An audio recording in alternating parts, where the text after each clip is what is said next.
On July 30, 2026, 28 of the world's largest banks did something they've never done before. They moved $1 million across 6 currencies and it settled in 80 seconds. Not 1 day. Not 3 days. 80 seconds. The banks involved? JPMorgan, Citi, UBS, Deutsche Bank, Standard Chartered. 28 commercial lenders across Asia, Europe, and North America. And the organization running the show? The Bank for International Settlements, the central bank for central banks. And by the end of this video, you'll understand why this changes the conversation about tokenization forever. This wasn't a proof of concept. This was real money.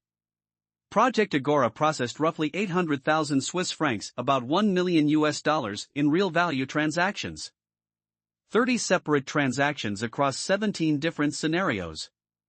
The currencies involved US dollar, euro, British pound, Japanese yen, Swiss franc, and South Korean won.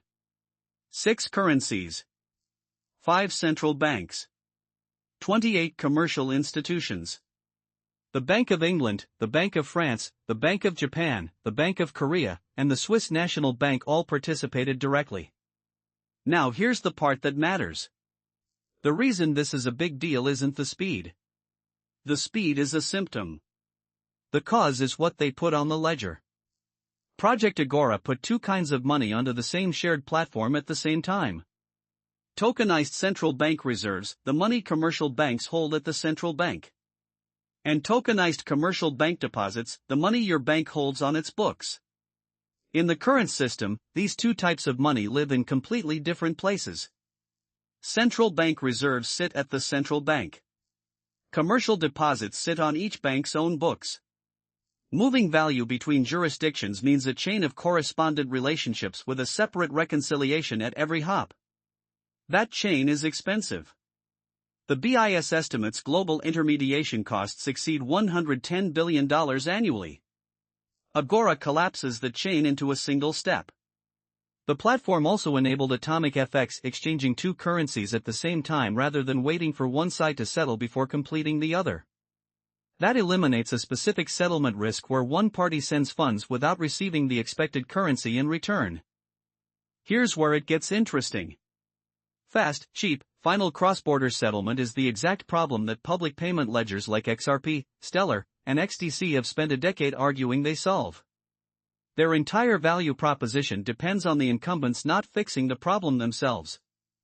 Agorá is the incumbents trying to fix it themselves, on infrastructure they already control, using money that is already central bank money. And here's the kicker. On the same day the BIS published its results, JPMorgan, one of the banks in the pilot, published a research note.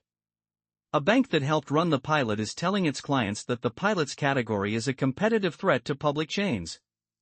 This is the tension that defines the next phase of tokenization. Will the new settlement layer be a shared ledger run by and for central banks and their largest commercial counterparties? Or a public network where anyone can issue and settle? Both can move money in 80 seconds. Only one of them requires you to already be a bank. Now, let's be clear about the limits. $1 million across 30 transactions is a test, not a volume claim. Cross-border payment flows are measured in trillions of dollars annually. This was a proof of technical feasibility, not a production system. More importantly, the prototype was not connected to the bank's core banking systems, real-time gross settlement systems, sanctions screening, or liquidity management. A settlement layer that works in isolation and one wired into the full banking stack are completely different engineering problems. And the second one is where most wholesale pilots have stalled. The currency set is also narrower than it appears. 6 currencies across 5 monetary jurisdictions covers the corridors that already work reasonably well. The corridors where correspondent banking genuinely fails, where cost and delay are worst, involve currencies that were not in this test. The BIS has not said what the next phase looks like or when production use might be considered. Testing will continue through Q4 2026, with technical specifications expected in Q1 2027. So where does this leave us?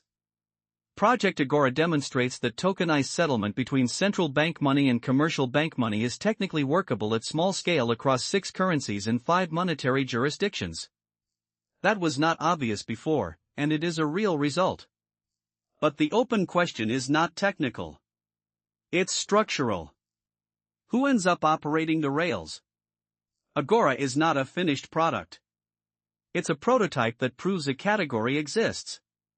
Whether that category gets filled by incumbent infrastructure or public networks is the question that the next 12 to 18 months will answer. The incumbents just proved they can build it. The question is whether they can deploy it. The bottom